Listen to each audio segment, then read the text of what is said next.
যে বাবা জন্মের পূর্বে ইন্তেকাল করেছেন, মা দুগ্ধদানকালীন সময়ে ইন্তেকাল করেছেন।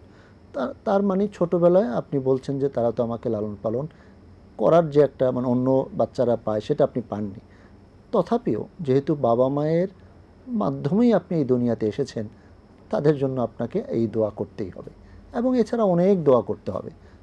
বাবার আপনি হয়তো আদর স্নেহ পাননি, কিন্তু বাবার উসিলে আপনি দুনিয়া এসেছেন, সুতরাং তিনি কিয়ামতেও আপনার বাবা হিসাবে উঠবেন। তাকে এই জন্য আপনি সেই বাবার জন্য দোয়া করবেন। মা ছোটোবেলায় চলে গেছেন, মায়ের জন্য দোয়া করবেন, কারণ মায়ের যে গর্ভে ধারণের কষ্ট, একদিনের কষ্টেরও বিনিময় কোনো সন্তান দিতে পারবে না।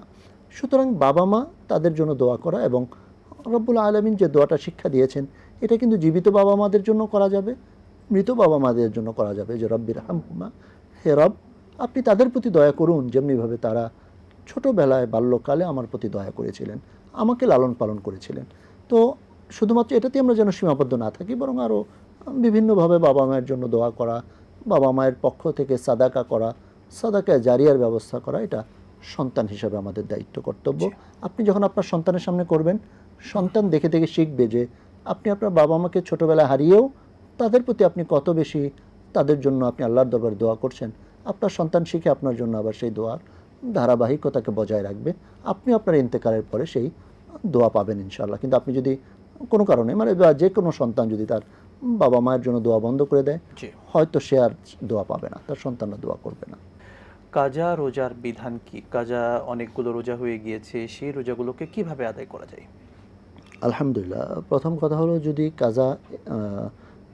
কাজা বলতে একটা আছে যে সুস্থ মানুষ ইচ্ছা করে রোজা রাখেনি, তাহলে তো সে রোজা রাখবে, প্রত্যেক দিনের জন্য একটা একটা করে রাখবে এবং আল্লাহর কাছে ক্ষমা চাইবে, বেশি বেশি ইস্তেগফার করবে। কিন্তু যদি আমাদের মা বোনদের কিছু কাজা রোজা থাকে, সন্তান জন্মের সময় থাকে, অথবা প্রত্যেক মাসে একটা অসুস্থতার ব্যাপার থাকে, এটার জন্য উচিত হলো যে যখনই ফরজ রোজাটা শেষ হলো, তিনি সুস্থ হলেন, তিনি আবার রমজানের পরপরই কাজাগুলো করে ফেলবেন। কারণ উনি তো জানেন না হায়াত মৌত, মানে মৌতের তো কোনো নির্ধারিত সময়ে যে কোনো সময় চলে আসতে পারে। সুতরাং উনি যত দ্রুত সম্ভব সেই কাজাগুলোকে আদায় করে ফেলবেন। আর যদি উনি কাছে অবহেলা করেন নাই, তারাও ইস্তেগফার করবেন আর কাজাগুলো আদায় করে ফেলবেন। হ্যাঁ, কেউ যদি সামর্থ্য না থাকে তাহলে তিনি ফিদিয়া দিবেন। এবং এমনও হাদিস রয়েছে যে কেউ যদি ইন্তেকাল করেন তাহলে তার পক্ষ থেকে তার ওলি রোজা রাখবে। রোজা রাখে নাই, ইন্তেকাল করেছে, ওলি রোজা রাখবে।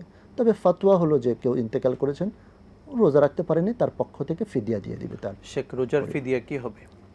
আচ্ছা, রোজার ফিদিয়া হলো যে মিসকিনকে খাদ্যদান, এটা কোরআন মাজিদে আছে, ফিদিয়াতুন তাআমু মিসকিন, মিসকিনকে খাদ্যদান। তো এক্ষেত্রে 2 বেলা খাদ্যদানটা উত্তম, কারণ সাহারি ইফতারের একটা বিষয় থাকে।